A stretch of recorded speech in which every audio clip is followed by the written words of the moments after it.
Hello po, good morning. Pakita ko sa inyo yung yung Chinese New Year decoration nila, ang mga lantern.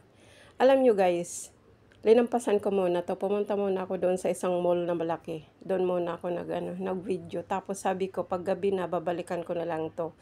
Pero, sa ako dumaan? Sa subway. Medyo malayo-layo pa yan ito. Malayo-layo doon sa pinuntahan ko. Hindi ko inisip na minsan nakakatakot pala dumaan sa subway, lalo pat wala kang kasama. Mag-isa lang kaya ako. Tapos hindi ko pa yung kabisado, first time kong dumaan doon. Hindi pa ako gumamit ng Google. Pero nakarating din ako dito. Kaya yun, doon ako sa dumaan. Doon ako sa subway dumaan. Nakakatakot kaya minsan. Pero kahit paano nakarating din. Ayan ang ganda ng mga nila. Ang ganda ng decoration nila. Lalo pat paggabi.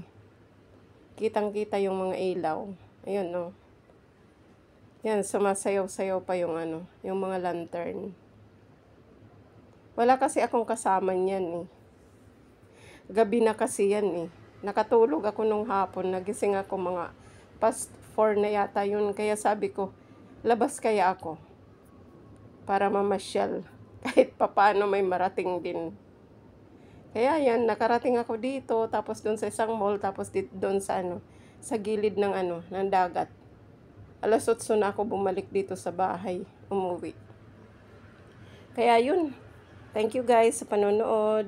God bless. Bye-bye. Thank you, thank you. Ganda talaga